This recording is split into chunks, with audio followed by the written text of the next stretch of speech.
भीमसेन का रौद्र रूप। प्रिय श्रोताओं, मैं आपका सूत्रधार अनुज महाभारत संग्राम के दूसरे दिन का युद्ध लेकर आपके समक्ष पुनः उपस्थित हूँ। पहले दिन के युद्ध में हमने पांडवों के वज्रव्यूह पर भारी पड़े कौरवों के सर्वतोमुखी व्यूह और उत्तर तथा श्वेत की वीरगति प्राप्त होने का वर्णन सुना। चलिए फिर दूसरे दिन की युद्ध के विषय में जानने के लिए तैयार हो जाइए। युद्ध है समक्ष तो विपक्ष और पक्ष के प्रत्येक दक्ष का भी धीर कक्ष डोलने लगा। युद्ध है समक्ष तो विपक्ष और पक्ष के प्रत्येक दक्ष का भी धीर कक्ष डोलने लगा।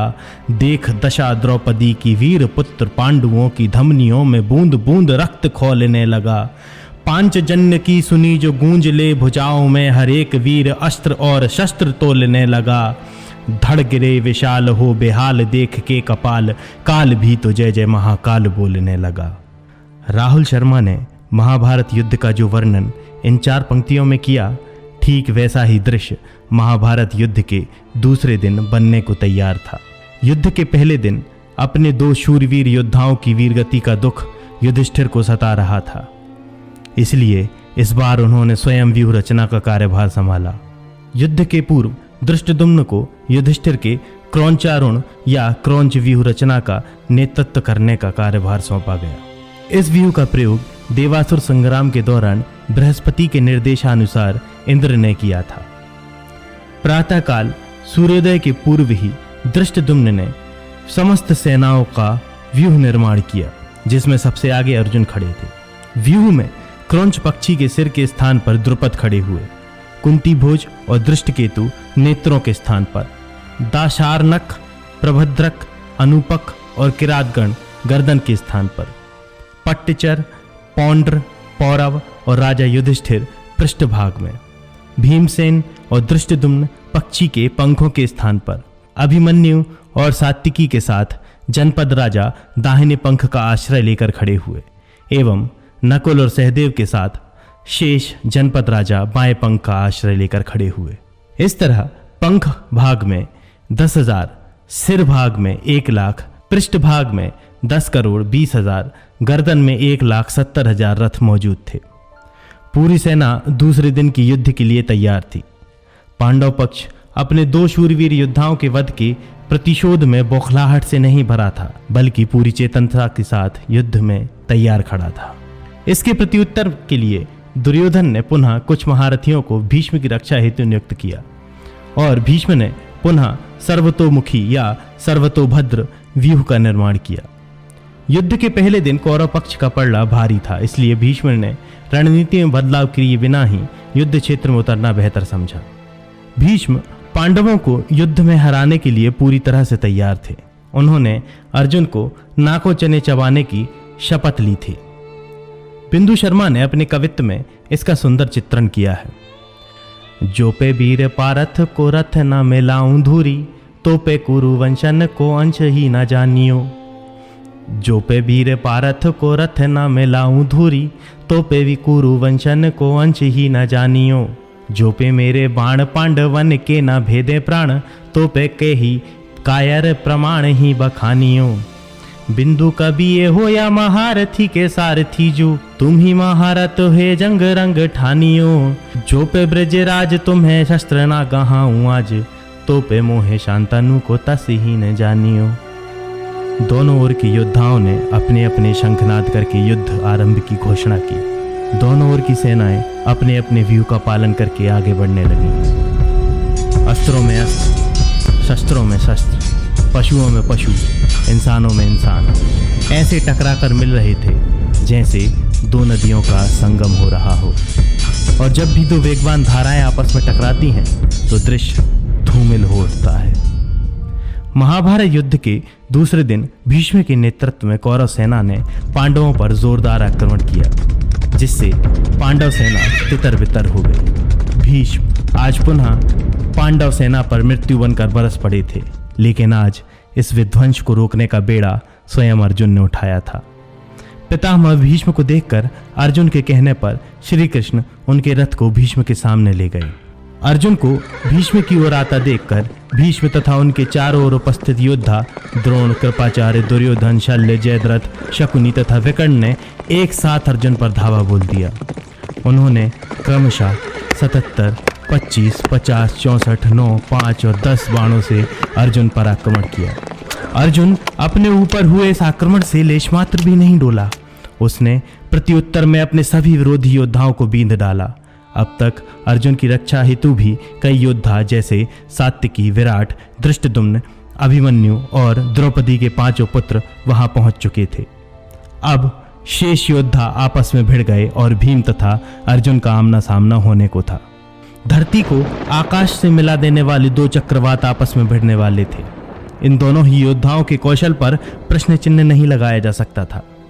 धरती के सर्वश्रेष्ठ धनुधरों में अर्जुन और भीष्म का नाम अग्रिम पंक्ति में आता था। वैसे भी अर्जुन का सामना करने का सामर्थ्य भीष्म, द्रोण और कर्ण के अलावा किसी के पास नहीं था।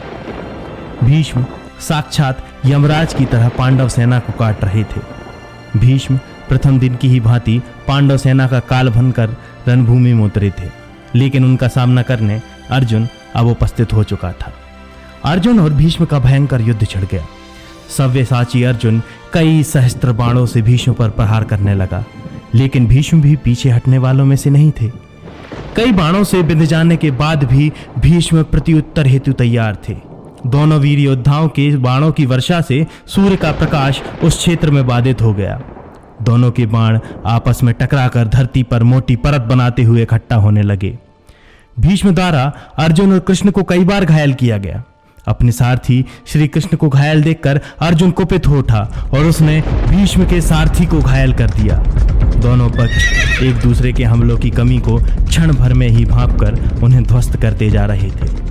दोनों शूरवीर योद्धाओं ने युद्ध कला के कई पैंतरों का प्रदर्शन किया। दोनों ही योद्धाओं के युद्ध कौशल में इतनी समानता थी कि रणभूमि में उपस्थित शेष योद्धा केवल ध्वजाओं से ही उनमें अंतर कर पा रहे थे। जैसा दृश्य अर्जुन और भीष्म के मध्य बना था, वैसा ही एक और दृश्य भी युद्ध क्षेत्र में बन चुका था। धृष्टद्युम्न और द्रोणाचार्य वेणियों की तरह युद्ध में कूद गए थे। दोनों ने एक दूसरे पर कई प्राणघाती बाणों से निशाना साधा। द्रोणाचार्य के भल्ले नामक बाण धृष्टद्युम्न के कवच को छेद कर उसका रक्तपान करने में सक्षम रहे। इसके पश्चात द्रोणाचार्य ने धृष्टद्युम्न के सारथी को भी मार दिया और उसके घोड़ों को भी ढेर कर दिया। परंतु आज धृष्टद्युम्न द्रोणाचार्य का वध करने का मन बनाकर युद्ध क्षेत्र में उतरा था, इसलिए अपने धनुष कट जाने के बाद वो गदा लेकर द्रोणाचार्य की ओर बढ़ चला। परंतु द्रोणाचार्य ने धृष्टद्युम्न की गदा को रथ से उतरते ही तोड़ दिया। इसके बाद धृष्टद्युम्न ढाल और खड्ग लेकर एक शिकार की लालसा रखने वाले सिंह की भांति अपने शिकार हाथी यानी कि द्रोणाचार्य पर टूट पड़ा। परंतु द्रोणाचार्य ने अपने बाणों से धृष्टद्युम्न को मार्ग में ही रोक लिया। यह देखकर भीम धृष्टद्युम्न की सहायता के लिए आगे आ गए। भीम ने तुरंत धृष्टद्युम्न को अपने रथ पर बिठा लिया और द्रोणाचार्य को घायल कर दिया। दुर्योधन ने भी तुरंत भानुमान को द्रोणाचार्य की रक्षा हेतु नियुक्त कर दिया। अब पूरी कलिंग सेना भीम के सम्मुख आ गई थी। द्रोणाचार्य द्रुपद और विराट से लड़ने चले गए।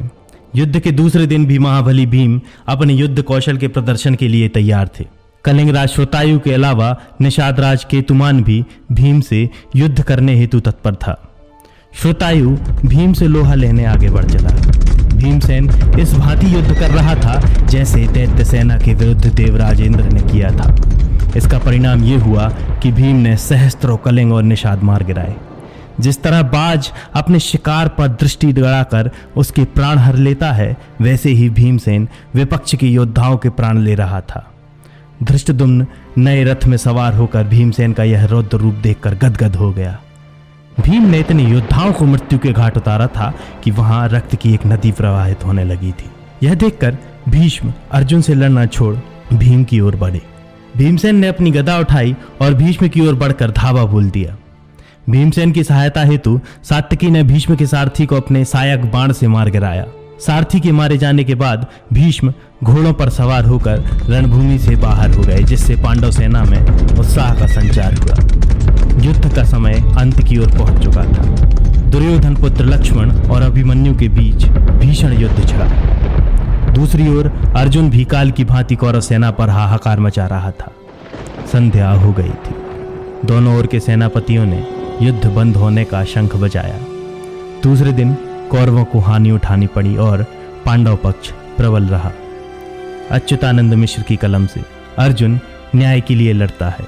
18 अक्षोहिणी सेना खड़ी हैं अन्याय की तरफ। सैनिक नहीं लड़ना चाहते थे युद्ध, उन्हें याद दिलाया गया कर्तव्य सैनिक का। कहा गया कर्तव्य से विमुख होना अन्याय है। अर्जुन पूछता है कृष्ण से, क्या हर बार जीत न्याय की होती है? हारता है अन्याय? नहीं, कृष्ण ठीक करते हुए कहते हैं, जहाँ जीत है वहीं न्याय है, हारना अन्याय है। 18 अक्षोहिणी सेना खड़ी हैं अन्याय की तरफ। अर्जुन जीत के लिए नहीं, न्याय के लिए लड़ता है। साथियों, यदि आपको हमारी यह श्रृंखला पसंद आ रही है तो हमसे यूं ही जुड़े रहें। प्रत्येक बुधवार हम आपको नए एपिसोड से रूबरू कराएंगे। तब तक सूत्रधार की ऐप डाउनलोड करके आप इसी तरह की और भी प्राचीन भारत की कहानियां सुन सकते हैं। इसके अलावा हमारा रणभूमि बोर्ड गेम playranbhoomi.com से प्री ऑर्डर करके आप बच्चों को भी खेल के माध्यम से महाभारत के इस युद्ध से परिचित करवा सकते हैं। धन्यवाद।